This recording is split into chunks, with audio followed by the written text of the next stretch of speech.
reinstate those rights. So right to change employer, right to renew visa, and right to settlement, and right to British citizenship, because those were all scrapped in 2012.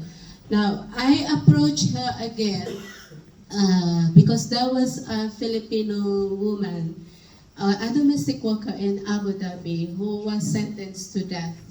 And I actually didn't know what to do because I wanted to campaign, I wanted to save her. And then I talked to Kabi, I talked to Sarbjit about it. I said, Sarbjit obviously I don't know what to do. And then she came out with this, let's do it, let's campaign. Yeah, that's what she told me. Okay. So she came with this slogan, Save Jennifer Dalkes from death penalty for resisting rape.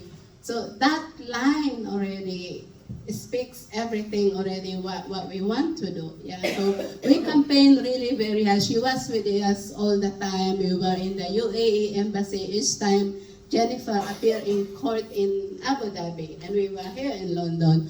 And then we contacted United Nations. We also contacted the Parliament. We wrote to all of them. And Sarbjit was there. She's fluent in writing, so she could help me a lot, yeah? And I'm not that fluent in writing, yeah?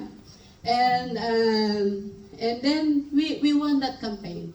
Jennifer was saved. And you should have seen her one painting. That's Jennifer Dalkes in one of her paintings, yeah? So that was the height of the campaign when we were saving the life of Jennifer Dalkes from being sentenced to death. So so we started 2015, and then she was freed and home to the Philippines in 2016. So yeah, so that's what I think. That's one thing, one way I will always remember Sarbjit, yeah, through that campaign. But also that's something that she always did to us. Like whenever we need public places, public events, she is the one booking that place, booking a report. So one time I was the one doing it already because I was so used to Sarbjit that, oh, I don't want to disturb her anymore, so I tried to do it myself.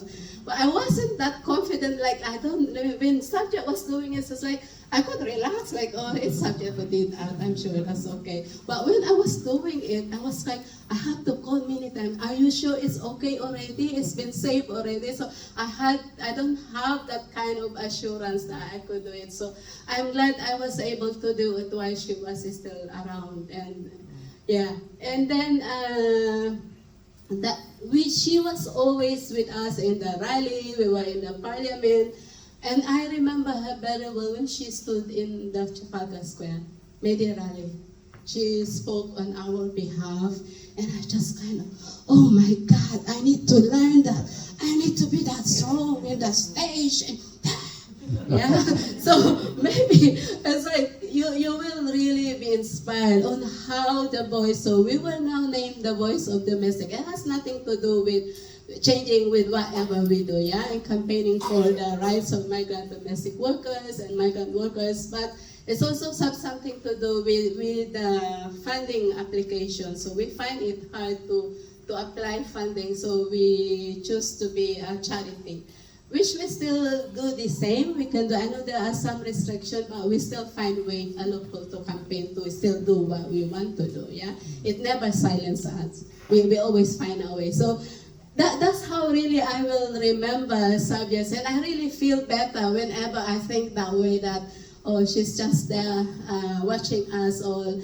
And I would say that she really helped us to strengthen the organization. We've been inspired by her. And also for the young people, look at Sarbjit. Sarbjit is with us. What are you doing? And we have we're lucky that she is with us. She's guiding us, she's teaching us. And she has done really along the way that I never imagined I could do it alone. Yeah. So to me, in my heart, she has planted the seeds. It has flowered. It has bear so many fruits. The Voice of Domestic has more than 1,000 members. So we are always with the standing.